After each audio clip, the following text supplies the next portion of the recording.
Badass of the Week is an iHeartRadio podcast produced by High Five Content. January 1940. It is a dark, cold, snowy evening in the bombed-out forests of Kola, Finland. Lines of dark figures move through the shattered tree line, Russian soldiers pressing forward despite heavy fire from the lines of Finnish trenches before them. Artillery, machine guns, and screams of soldiers echo through the night.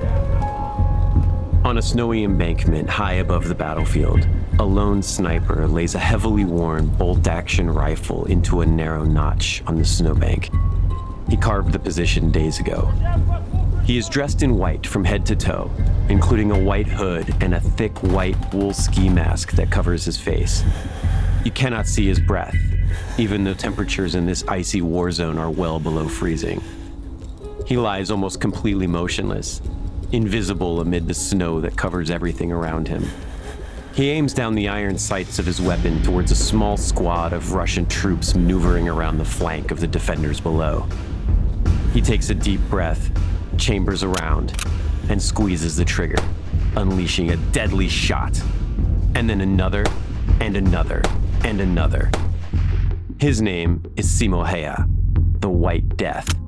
And he's not only the deadliest man in Finland, he might just be the deadliest sniper in all of history. Hello, and welcome back to Badass of the Week. My name is Ben Thompson, and I am here, as always, with my co-host, Dr. Pat Larish. Pat, how's it going for you? Okay, how are you, Ben? I'm doing okay. Yeah. We're here telling our stories, and I'm thinking about an earlier episode we did on the Valkyries and the Amazons and the power of propaganda and how mystique can accrue to people, like individuals or a group of people, Yeah, the propaganda of the Valkyries and the Amazons was very powerful, right? Did the Greeks believe that the Amazons were real, do you think? Were they kind of like I think so. Yeah. I think so. I think they believed that they were real, but that they were kind of remote and so potentially kind of different from the normal course of events. But if your ship got blown off course, there was a chance you could run into them. Yeah. Yeah, exactly. It was part of the world. It was part of the world that was way out there, but it was still part of the world. Yeah. And as much as we like to think of the Valkyries as being mythological figures, which they are, right? They're lightning death goddesses that fly through the night sky on winged horses and shoot lightning bolts out of their spears. But the Vikings also believed that was real. Like that is, that was part of their religion, was that when you die, these Valkyries take you to Valhalla. So, as wild and out there as it seems to us as this kind of fantasy thing, something you only see in like an opera or like a fantasy novel, like they believed there was a chance they were going to run into them one day. And the Amazons is the same. And and that has power. It does, yeah. And even today, and kind of what we're going to talk about today, the propaganda is maybe even more prevalent nowadays than it was back then when we're kind of bombarded with information. I think about the beginnings of the Ukraine war. I'm working on a book on the Ukraine war right now, and I'm reminded of the Ghost of Kyiv. Oh yeah, the Ghost of Kyiv. Yeah, it was like a fighter pilot. They were using footage from a video game, but they were showing this fighter pilot flying over Kyiv, shooting down all these Russian Su-27s and MiGs and stuff, and that was very powerful. People were very, kind of mobilized at the beginning of the war that like, this guy's out there and he's doing this badass stuff. I almost wrote an article about him until I realized it wasn't real. Oh, yeah. I saw the memes circulating and it's like, wow, who is this? Like, I was psyched over here, on another continent. Yeah. Yeah. And I mean, the Russian warship go fuck yourself guy, like they put him on a postage stamp and like he just said like fuck you to a warship, and then basically they surrendered. They lost that battle, but that guy is like a national hero in Ukraine, and that made like the meme circuit as well. And so, yeah, I mean, propaganda is powerful. It's demoralizing to the enemy and it's inspiring to the allies. I mean, there's an argument to be made that the Ukraine war lasts 10 days if Volodymyr Zelensky doesn't make a 30-second TikTok video in front of the Capitol on the night of the attack, right? Like you couldn't, that's an argument to be made for that. Yeah. But we're going to deal with what we're talking about today is also fairly propaganda forward. We're going to go back a little bit. We're going to go back a little bit in time to a man. He's not the ghost of Kyiv, but he is the White Death, which is also a pretty badass nickname. Yes. We're going to talk about a guy named Simo Hayha, who was a Finnish guy who was a sniper who fought the Russians when they invaded his country. And as successful as he was on the battlefield, and we'll get into all of that, he was also very successful as a propaganda tool in the same way the Russians did later with Vasily Zaitsev and some of the other characters they had. We'll get into all that in a minute, but what I want to leave with going into the commercial break here is a propaganda phrase that was circulating amongst the Finnish people as their country was being invaded by Joseph Stalin and the Soviet Union in the winter of 1939. The Russians are so many, and our country is so small. Where will we find space to bury them all?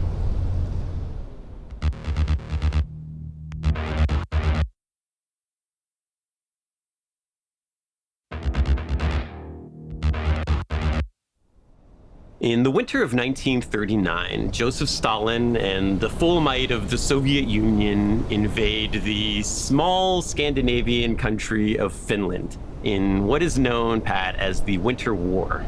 Yes, and this is coming out of the Molotov-Ribbentrop Pact, which is a pact named for the foreign ministers of Nazi Germany and the USSR. It was a non-aggression pact. It was signed in August of 1939. And then in September, both countries, instead of aggressing each other, invade Poland. It was the one thing they could both agree on was, yes. let's get these Poles. Yes, yeah. And then in November of that year, despite the fact that there is this little, non-aggression treaty out there, Russia invades Finland. Yeah, and the non-aggression pact was let's not attack each other, right? Was just kind of like, let's divide up all this land that's between our two countries. You take Czechoslovakia, we'll take Finland, we'll divide Poland down the middle. Yeah, okay. But it was supposed to be a walk in the park. It was supposed to be. And what does it look like from the Finns' perspective? Well, the Finns had 32 tanks and 114 aircraft. For the whole country. For the whole country. Now, contrast this with the Russians, who had, about 5,000 tanks and 3,000 airplanes. That's way more. That's a lot. Yeah, that's a lot more. That's more than 32. Yeah, that's more than 32. It's more than 114. and I'm not sure that, I don't know if the Finns I don't know about the technology difference between the tanks, but yeah, it doesn't matter if you have really bad stuff. 5,000 tanks against 32 is, you have to really mess up to. Yeah. And Poland had fallen, and okay, yes, there are ostensible reasons for the war. Leningrad used to be known as St. Petersburg. It's 20 miles from the border, and they wanted a border there, like a buffer between them and Finland. When Finland said no, they attacked. Yeah, the Russians were kind of like, your border's a little too close to our capital, so just give us this big chunk of land here. And Finland was like, no. And Russia was like, this is an insult to our country. Yeah. 5,000 tanks, go. So obviously Finland has to do something about this. And they, put out a draft. Everyone's being called up, including a 34-year-old farmer named Simo Hayha. So Simo Hayha, he was born December 17th, 1905 in a part of Finland called Karelia. We're not talking about Han Solo's home planet. It's Karelia with a K, and it's near the border with Russia. It's actually one of the lands that was probably going to be ceded to Russia. It was one of the ones that Russia had demanded. So if Finland had just given Russia the land that they had asked for, Simo would be a Russian citizen now, or I guess a Soviet citizen. he's also, I mean, his farm puts his farm kind of on the front line of this war. The Russians are, they're coming into his county, right? Yeah. He is a veteran. He's 34, which is older for a serviceman to be drafted in. But Finland at this time, and I think still to this day, has compulsory military service. So he joined the local militia in 1922, and he did a little 2-year stint with the Finnish army. He was assigned to Bicycle Battalion 2. So I'd just like to give a shout out to all of our listeners who are cyclists. Yes, there was bicycle infantry was a thing in World War I and II. Yes. Easier than a horse, I guess. So Simo is a little over 5 feet tall, and he did his term with the Finnish army. He reached the rank of corporal. Good for him. Yeah. And also I'd like to give a shout out to people who are short, who are barely over 5 feet tall, including your humble podcast co-host here. There are things that it is a huge advantage to be short. Naval service, like tank, the tanks are made small and smaller people operate them because it's good to keep a low profile. Motorcycle racing, horse jockeys, there's a lot of things which anything that involves like speed or weight, like, short people have an advantage. And sniping, apparently, because Simo is going to be a very famous sniper. Yes. And he has a low profile. Literally. There's a foot less of him to shoot than there is of other people, than there is of an Ivan Drago or somebody. Exactly, yeah. So when he's not serving in the Finnish army, he's living peacefully in his farming village, not far from the Russian border. He's farming, probably hunting also, because that's a thing you did. He was called up. Yeah. And so he is, he's kind of a Finnish mountain man, right? He lives, if you want to picture like white mountains. Finland has always had this great reputation of being excellent skiers. They always do well in the Winter Olympics. The Vikings, the Finnish are a little different from the Norwegians and the Swedes. And the Vikings in those regions referred to the people who lived in Finland as ski Finns. Ski Finns? Because they could ski and shoot an arrow at the same time. Ooh. And that was very impressive to the Vikings. So you want to picture like white snow-capped mountains and strong winds and evergreen trees that are covered in snow, and this little 5-foot-tall Finnish mountain man. I'm picturing him like chopping logs with an axe, and he's got some kind of like animal pelts in his house, his little log cabin. I don't know about any of this for sure. I'm making the whole thing up off the top of my head, but this is kind of the vibe of Simo Hayha. He's got excellent vision, good survival skills. He skis. He's a good hunter. But one thing that came up during his time in the Finnish military is that he had an excellent ability to estimate distance. Oh. So and this is a thing that I suck at personally, but to kind of look at an object and tell exactly how far away it is, which is a very useful thing for shooting, but it's not a it's, and for probably a number of other things, but it's not a skill that I've developed very well. But he evidently did. He did, yeah. He was an excellent shooter. He had the breath control and manual control, hand control, and estimating the distance is another big part of that. And one of his former commanders, when he was in the Bicycle Battalion, said that Simo once was able to hit a target 16 times at 150 meters in under a minute. Wow. Yeah, 150 meters out, shot it 16 times in a minute. Wow. So that's less than 5 seconds per round. Yeah.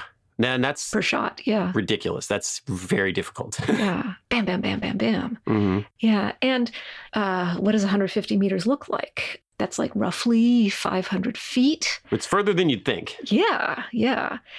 I guess if we're thinking in terms of baseball stadiums, because of course they have baseball stadiums all over the landscape in Finland, it's being like, say, 10 rows back in the outfield and trying to hit the batter with a paintball gun or trying to throw a strike from there. I mean, it probably depends on which stadium in particular you're talking about anyway, but this is a non-trivial distance. This is a big deal. Yeah. I mean, try to picture being 10 rows back at Yankee Stadium and trying to hit the batter with a paintball gun. Yeah. And now he's got a bunch of Soviet Union soldiers marching through his backyard, and he doesn't like it. Get off my lawn. He's got military experience. He's got his old rifle that's hanging above the wooden door to his log cabin. And when the war starts, reserves get called up. He grabs his old basic infantry Mosin-Nagant rifle and falls in with the Finnish army. And he's assigned to a unit that is led by a guy named Arne Utilainen. Utilainen? I mean, you might have to do this one. I don't know if I can manage it. Arne Utilainen. Arne Utilainen. See, it sounds so pretty when you say it, but looking at this, it's Juuti. I'm not even going to spell it. Looking at this name, it seems unpronounceable. When you say Utilainen, that sounds so melodic. It's so nice, right? It's so easy. Of course, Utilainen, no problem. Okay. And so this guy with a melodic name, what do we know about him? He's the Butcher of Morocco. Whoa, that sounds not melodic. So that means he served in the French Foreign Legion in Morocco, and he's got a lot of experience under his belt when the war starts. He's badass in his own right. Extremely so. He's put down some rebels. Even earns French citizenship for his troubles. Yeah. So he had served in the French Foreign Legion, which, Finland, when the war starts, kind of like what was happening with Ukraine when the war started here, is like they're desperate for veterans. Anybody who has any kind of military service, that's a huge advantage, right? Even the 1 year in the militia is an advantage for Simo over some of these other people who you don't have time to train these guys how to, march in order and carry a rifle and reload it and clean it, right? You got to put these guys right out there to go fight. Yeah. Now, Arne Utilainen, he had served in the French Foreign Legion in North Africa, and he had become an officer there. And if you serve in the French Foreign Legion for, I believe it's 10 years, you become a French citizen. So he had done that, but he goes in, and he was living in Finland at the time, and he joins up. And Simo ends up falling in with him. The other thing with Arne is that he was a very powerful propaganda guy. You don't get a nickname like the Butcher of Morocco unless you kind of are willing to play into that a little bit. And he's part of the reason, talking about propaganda, he's part of the reason why Simo is probably as big of a deal as he is. And we'll get into some of that in a little bit. Yeah. So the one of the things that Arne Utilainen is famous for in the Winter War, he's a big hero in Finland. So he is in command of a region called Kola. And Kola is kind of the crux of the Soviet advance. This is where the Finns have to hold or they're going to lose the region. And he very famously, when asked, will Kola hold? He said, quote, "It will hold unless the orders are to run away." So they're going to stick to Kola. They're going to protect Kola. They're going to hold off all of these invaders unless the orders actually come from above saying, okay, get out of there. And that's the only thing that will make them stop protecting Kola is if they get orders. There's some nuance in the phrase, right? Like, it will hold unless the orders are to run away. Yeah. I don't think the nuance in the original Finnish kind of translates into the English. No, I think we're missing a lot. It's like, unless the orders are to literally run away. Yes. It's the only way we leave. Maybe he's thinking it's not likely that those orders of that nature are going to come down the line. So we're holding on to Kola. Yeah. We're holding on to Kola. Yeah. Keste Kola. And then what is Utilainen's answer? Kola will hold unless the orders are to run. Kille keste, elle keste ke karakun juoksemaan. Or something like that, allegedly. So I'm doing my best.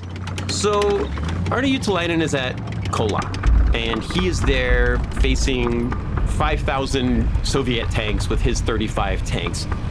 But the one thing he has on his side that the Russians don't have is Simo Hayha. And Simo, the mountain man, the 34-year-old, 5-foot-tall mountain man from, the middle of nowhere, Finland. He's a trained guy. Who can shoot a target from way the hell out there. Exactly. From 150 yards out, 16 times in under a minute.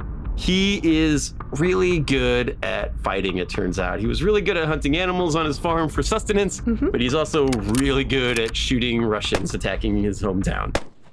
It kind of helps his cause a little bit that the Russians at this point, they're very bad at fighting. There's a lot of Russians, and there's several reasons for this. I think a Russian person is good at fighting. I don't want to disparage the people of Russia because I really do not have any interest in getting into a fist fight with a Russian man in real life. No. They're very tough, very brave, but the organizational structure of their army Yes. was extremely poor. Yes. Stalin is very famous for purging anybody he considered a threat, which was anybody who had any power or understanding of the military.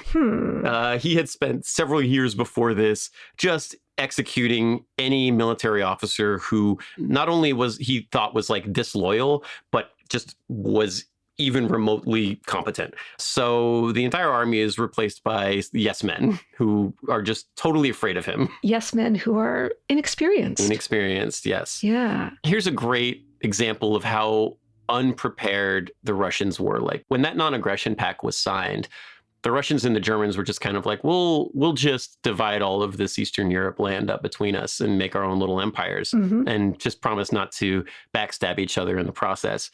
But while the Germans were very effective at this, the Russian soldiers fighting in Finland, do you remember we talked about the white snow-covered mountains and the white snow-covered trees and all of that? Very peaceful, very white. The Russians were not given white camouflage. They were given their traditional green uniforms. Yeah, we were talking, there's a particular garb that is useful when you're a soldier in a white, snow-covered forest. Yes, and it's not... And it's not green. It's not green. It's not forest green, olive drab. It's not green. They also weren't given cold weather gear, even though they're fighting in the winter. You'd think that would be a no-brainer, but... Yeah, you'd think a jacket. Okay. Even one of those, fuzzy Russian hats with the flaps, something like that. Oh.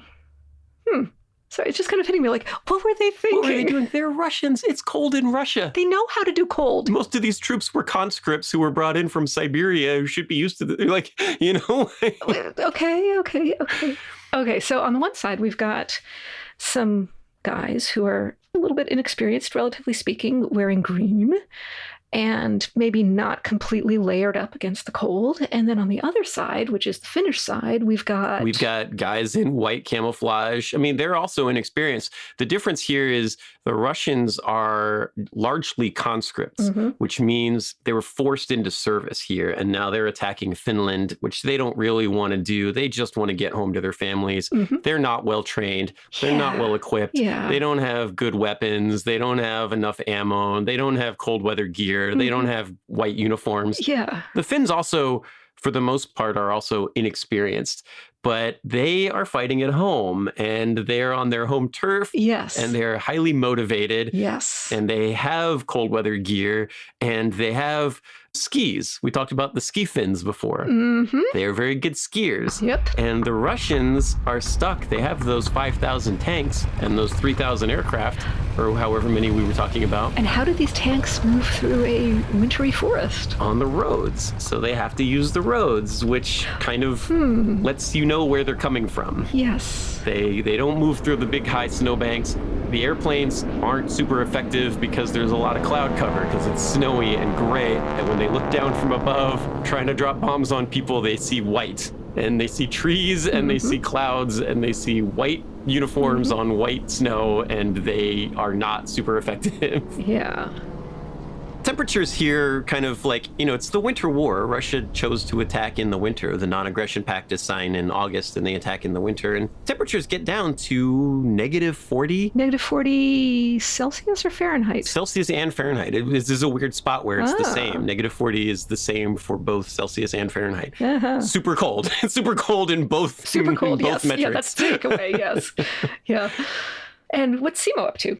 He is defending his home. He's a little guy, and we have to picture him kind of wearing all white, and he wore a white balaclava, so like a bank robber ski mask with the eyes and the mouth cut out, all white. He's outside his hometown. The Russians are advancing on his house personally. He's got the hood up on his jacket. He's got his old rifle, his old Mosin Nagant M28. So it's old, but he's using it. He knows it. He didn't want any of the newer stuff. Yeah. He knows this gun and he wants to use it. It's his old friend. He's using his iron sights. He doesn't use a telescopic sight. It was reliable. He'd mastered it. It's the kind of the stock rifle for this time period. He's kind of perched up on a snowbank looking down at just this row of, there's tanks, but it's guys in green uniforms who don't know what they're doing. walk in on the white background. They might as well be wearing day glow colors, right? Mm-hmm. Yeah. He's got his white on. He's sneaking through the woods, laying there sometimes for days, waiting for people to come into range for him. Oof. I'm imagining the breath coming out of his mouth making those clouds.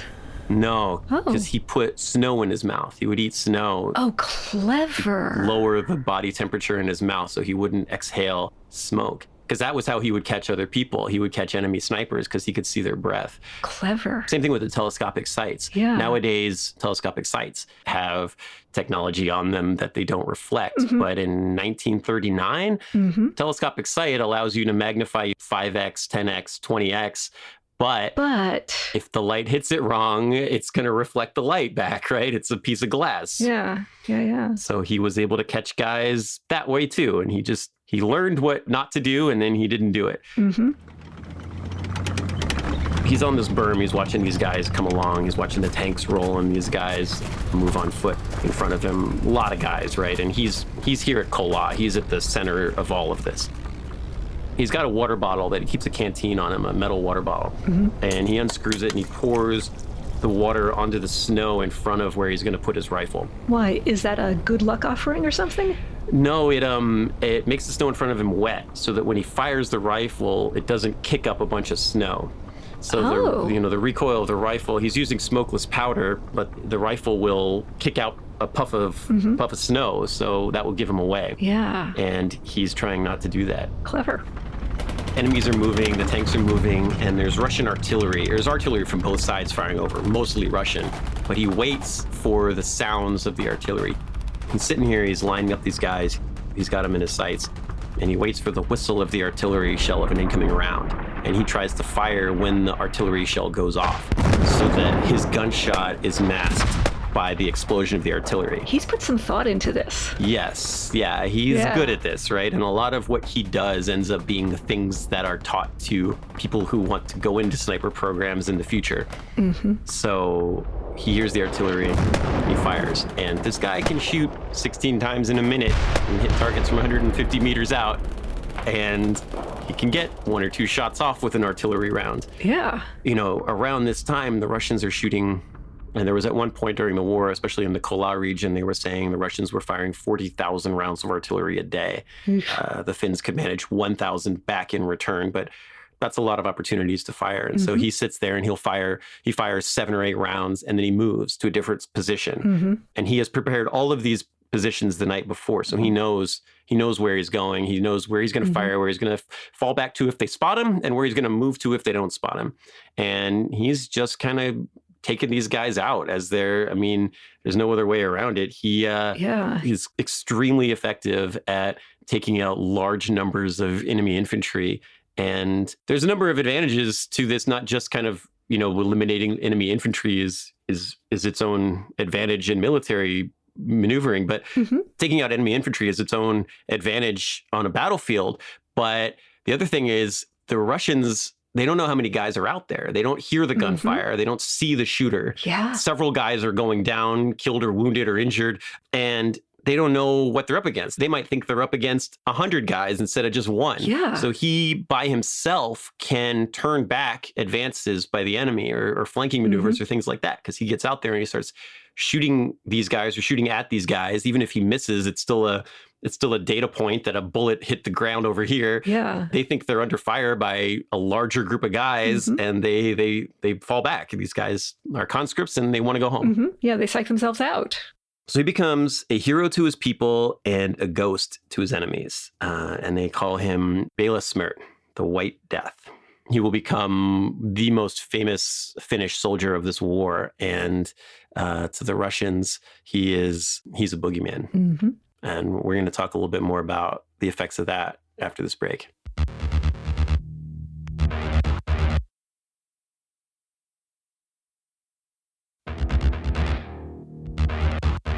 So it is the winter of 1939, moving into 1940, and Deadliest, the White Death, is now a very famous name all across Finland, both for the allies of the Finns and their enemies.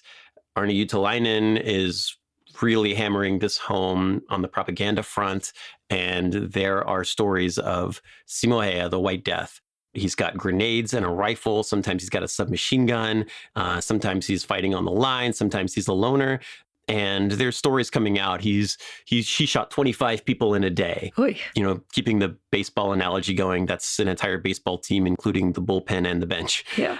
Yeah. And these stories kind of are coming out in the newspaper, and they're inspiring. And, you know, Bela Smrt, the White Death, which Bela Smrt also means, it's also the name that the Finns and the Russians gave to like a really bad frost that kills people. Like, so there's a double meaning here, not just the White Death, but it's the word for a specific type of frost, like flash frost that kills people. Mm-hmm. Like what happens if you go around in the woods in Finland in the winter? Yeah. And if you're not careful, if you're wearing bright green, for example, like a Russian soldier. Or if you're not wearing cold weather gear like a Russian soldier. Well, yeah. Yeah. Bela Smrt. Yeah. Yeah. He's awarded a custom rifle by the commander of the Finnish army, Carl Gustav Emil von Mannerheim. Ooh. There's a lot of propaganda. It really... We're talking Ghost of Kiev. We were talking Russian warship, go fuck yourself. Bela Smrt is powerful news for people at home to be motivated. Hey, maybe, you know, our country is so big and the Russians are so many, where we find a place to bury them all. There was a rhyme there that I missed when I recounted this just now, but this is inspiring to these people. Yeah. And it's demoralizing to the Russians. The Soviets are they're moving in here, and they're taking heavy they were supposed to stomp Finland. They were supposed to show up here and crush Finland and take it, and they are kind of getting their butts kicked at Kola. They can't take it. Yeah, Finland's stomping back. And you're talking about propaganda, and this is making me think of the so-called white tights. Yes. Which is I don't want to say myth, but a story that's going around. And the white tights are supposedly, allegedly, a group of women snipers who wear, you know, white athletic gear so they can blend in, because as we know, white is a good camouflage color. And these stories have been going around among Russian soldiers and also other soldiers in the area since at least World War II. In World War II, there's a little bit of a historical basis for this. The Soviets had a special school for women snipers, and they trained about 2,000 women. Yeah, they had some very effective ones, too. I mean, Lyudmila Pavlichenko, she was a Ukrainian woman who fought for the Soviets in the war, and she was very successful in Stalingrad and stuff. Yeah, so there's a precedent for this story, myth, and there's a mystique. The story is that allegedly there are women who are super athletic, they're good at skiing, and of course they're clad in all white athletic gear, and maybe it's, you know, sleek, form-fitting athletic gear. It's why they call them white tights. I'm sure it is when they're thinking about it. Yeah, I'm picturing biathlon. Yeah. You ever watch biathlon? Yeah. It's like one of my favorite things to watch in the middle of the night in the Winter Olympics. Yeah, and I mean, this is where the biathlon comes from. You ski, and then you pause and manage your breath, and you shoot. And those are the two skills which might seem like a very random combination, but now that we know the story of Simo Hayha, and now that we're looking at the story of the white tights, it makes sense. These are the skills you need if you're going to be a sniper in, say, the Finnish forest, for example. And so these white tights, these sniper ladies, will lie in wait for their marks, who are often Russian officers. And when the moment is right, they will deal swift death from several hundred meters away. And, as we've seen in the case of Simo Hayha, apparently humans can shoot effectively from several hundred meters if they're good at it. Yeah, nowadays you're kind of like the expected range for a sniper is 800 meters with a modern rifle. Yeah. This is not that. This is World War II stuff, right? And sometimes, allegedly, and I say allegedly because this is how the stories go, they will sometimes torture their prey. Like maybe they'll shoot a Russian soldier's right hand so he can't fire his weapon, but the white tights leave their calling card, as it were. Sometimes they hack into radio frequencies and they allegedly send messages about what they'll do to their targets once they catch them. And allegedly, many of these white tights were former biathlon champions. And okay, given the skills you need in a biathlon, okay, you know, but it doesn't mean that everyone who competes in a biathlon is necessarily a sniper. Right, Ben? Yeah, exactly. And you know, Yeah. I've heard some of these stories of white tights. I think I wrote about them in one of my books. And Yeah, you did, yeah. they would do stuff like, you know, the stories would go, and these are, you know, they're kind of ghosts as well. And, you know, they're probably myth that was perpetuated amongst the ranks of the Soviets. We do know that there were women snipers in real life in Sarajevo and in the Soviet Union armies and stuff. But yeah, they would they'd ambush a patrol and shoot the lead guy in a way that he wouldn't die. They'd just like shoot him in the balls or something, right? Like something gruesome. Yeah. And he'd be laying there. And then, you know, in the stories, like you said, she would broadcast to those Russian troops on a secure military frequency, like, hey, why don't you go get your friend? He's dying out there. Right? And leave that guy kind of screaming out in the open and shoot anybody else who came out. You know, horrible stuff. But these are stories that start getting told among soldiers who are already scared and cold and, you know, embattled. And, you know, it's not good for morale for stories like this to be circulating. Kind of like Bela Smrt as well. Exactly. Yeah. Yeah. And these stories keep coming up. These stories were circulating during the Soviet invasion of Afghanistan in the 1980s. They were circulating during the South Ossetia campaign in 2008. And there, the white tights are said to be fighting along the Georgians, you know. So this is a story that has legs. It's a story about people who are feared, whether or not they're 100% accurate or not. And there's a real fear of the sniper who shoots from nowhere. Yeah. I think about Sniper Wolf from Metal Gear Solid. I don't know if you've played any of the Metal Gear Solid games, but Sniper Wolf is kind of a quintessential white tights type of person. Yeah. But that's kind of the idea. And interestingly, like, yeah, it is kind of, they always are kind of from the Ukraine or Baltic states regions, which, you know, if I remember correctly, is also where the Greeks thought the Amazons were. Okay, yeah. They kind of look like Valkyries, and they're kind of from northern Scythia a little bit. Yeah. I'm reaching for for connections here. Well, these stories have ways of lasting, and you and I both know that historically there have been women who have been amazingly good shots. And so there might be some exaggeration, but there might also be a basis for the exaggeration. So, yeah. And, you know, these stories have real world consequences. Since these stories are floating around, sometimes the enemy will use them as maybe an excuse to arrest women who are maybe just ordinary rank and file service women or just ordinary women on the suspicion of being snipers. In 2014, a Ukrainian servicewoman named Nadia Savchenko was captured and described by her captors as a well-trained sniper. Allegedly, she had a map with positions where she could hide and with good positions to set up her rifle. The people who interrogated her operated under the assumption that she was a sniper. Was she really a sniper? Was this just sort of an opportunistic sort of thing, you know? Or like a witch hunty kind of thing? Like Yeah. They're seeing ghosts already, so you find them if you're looking for them. Yeah. So it's a persistent myth. And do we have proof for the existence of the white tights? Not as such. We have proof of the existence of the story of the white tights. It's a really effective piece of propaganda. Yeah.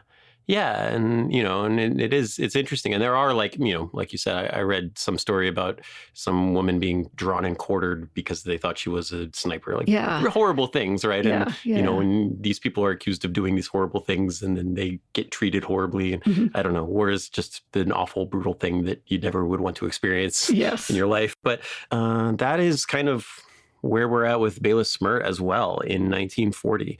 Simo Hayha he's badass, and the Russians want to get him, and they're willing to use like extreme means to try to make that happen. And how do you use extreme means against like a sniper who's dressed all in white, who's a little over 5 feet? And you don't know where he is or anything? Yeah. They attack him with aircraft. They attack him with artillery, mortars. They send counter snipers out there to try to find him. He, of course, takes out the counter snipers, and the artillery is kind of just shooting blindly. His positions are pretty well prepared, and they can't see him. But anytime they suspect that he is there, and I imagine there were many times in which he wasn't there, that they suspected he was there, they are kind of carpet bombing any place that they think he might be hiding.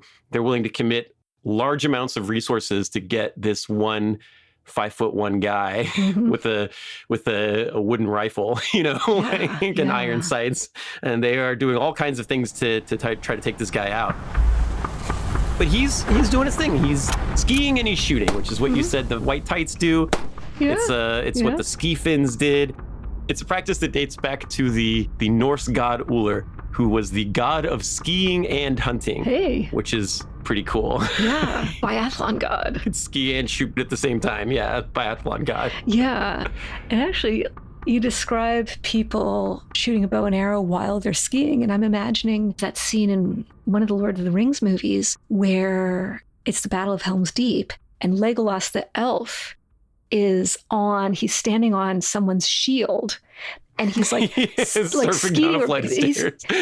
He's skiing or like skateboarding, honestly, down some stairs, and he's shooting his bow and arrow. And it's a pretty cool scene. And now I'm imagining people doing this in the forests of Finland. Yeah, it's totally it. I think I always think of it as surfing the shield down the stairs and shooting the bow. Yeah. It's not easy. You're moving. It's hard enough to shoot something when you're standing still, but to exert yourself to the degree that skiing requires you to do. And this is not like skiing at Whistler, right? This is backcountry, like hard skiing, like hard work while people are launching artillery at you. There's a lot of stuff that has to happen here. And Simo Hayha he's awesome at it. He's like, in his own way, single-handedly turning the tide of the war and helping the Finns hold off this Russian assault. Yeah. On March the 2nd of 1940, Simo Hayha is in his position. He is firing down into a group of Russians, and they guess where he is. They return fire on him. He's trying to fight his way out, but he is caught in the jaw with an explosive bullet. Oof. Yeah, they had these, that it's a bullet that detonates on impact with your face. Yeah. And he blows off a big portion of his jaw, and he goes down. And the guys who are with him are horrified, right? Oh my God, they got him. He's laying there. He's not moving. They drag him over. The medics come and drag him back to the hospital tent. They throw him in there with the rest of the dead bodies. Yeah. He's kind of lined up as he's not going to make it. Half his face is gone. This guy, that's it. Bela Smrt is no more. But then his leg starts twitching. And it turns out he's not dead. Woo! He's in a coma. And he wakes 11 days later, and the war is over when he wakes up. Whoa. He misses the last 11 days of the war. So he does eventually recover from that explosive bullet to the jaw. He does. So he lives. He goes in a coma. Yeah. He's pretty horribly scarred for the rest of his life. But, it takes 14 months and 26 surgeries for him to recover from the injury. Yeah. But while he's laid up in the hospital, he wrote a letter to the local newspaper that they needed to retract the death notice for Bela Smrt, which I love. Oh, I'm thinking of that line attributed to Mark Twain, "Reports of my death have been greatly exaggerated." Exactly. So the Winter War ends in March of 1940, and while Stalin and the Soviets acquire 22,000 square miles of Finland, it cost them dearly. They lost somewhere in the order of 300,000 to 400,000 soldiers and conscripts. And while I'm sure Stalin was able to use his propaganda to spin that as a Soviet victory, it was not what he was expecting when he moved his guys into Finland. Yeah. Simo Hayha, he survives the war. He receives 5 medals for valor. And one of those medals is he wins like every medal that you can get for being a soldier in Finland. But one that he always really valued was the Kola Cross, which was only given to people who performed heroic acts in that battle, which was, and I would wager still is, the single most famous battle in the history of Finland. Yeah, so this is a great moment of Finnish national pride. Exactly. Yeah. And he's promoted from corporal to, he was still a corporal while he was doing all of this. He's promoted to second lieutenant. And at the end of the war, he's credited officially as killing 505 Russian soldiers in the war. Some numbers say 542. I don't really like the keeping a body count metric of this. I think that it's, I think it's grim. Like, it is. I mean, not that anything talking about war and snipers in general isn't grim, but it's grim to try to count bodies. Yeah. And also, like, almost certainly these numbers are always exaggerated, right? Yeah, but it just goes to show you that stories evolve. Stories evolve, and it's not a video game, right? There's not like some AI keeping track of this stuff, but you don't get plus 35 points. It's not Call of Duty, right? Like, they're human beings, right? They've got moms and wives and whatever, right? And dogs. And dogs, And Simo, for these numbers, he's credited with having more confirmed sniper kills than any other soldier in the history of warfare. But Simo, he didn't really like talking about it. And I can imagine why. Because half of his jaw was blown off? That could be one reason. But really, there's a quote from him. He says, "I did what I was told to do as well as I could. There would be no Finland unless everyone else had done the same." I imagine this was a written quote.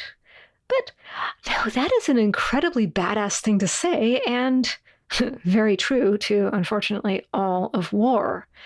Soldiers do what they're told, and they do as well as they can because it's life and death.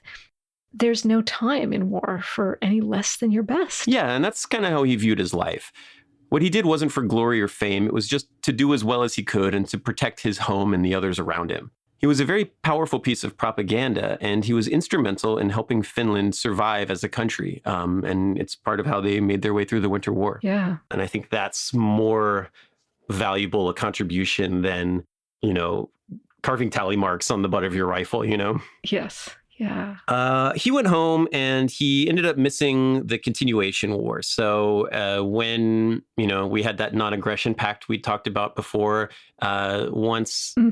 And some people credit the Winter War for this, but like the idea in that scenario is that Hitler saw how poorly Russia performed attacking Finland and was like, actually, maybe these guys suck and maybe I can take them. And so he attacked Russia. And when he did, the Finns joined him. They tried to retake the areas that had been lost to the Soviet Union, right?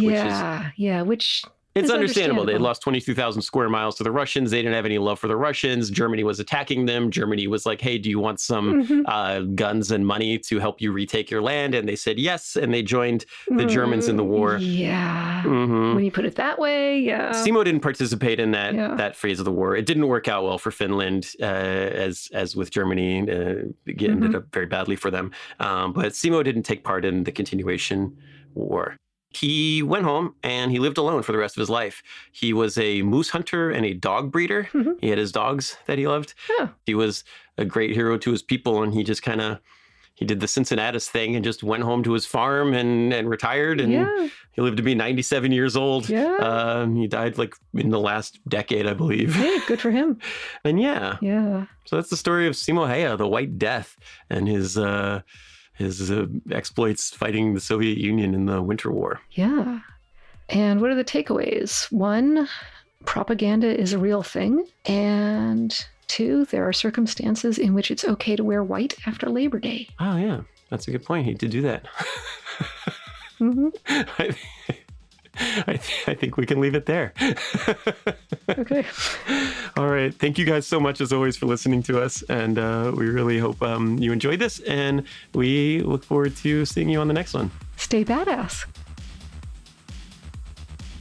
Badass of the Week is an iHeartRadio podcast produced by High Five Content. Executive producers are Andrew Jacobs, me, Pat Larish, and my co-host, Ben Thompson. Writing is by me and Ben.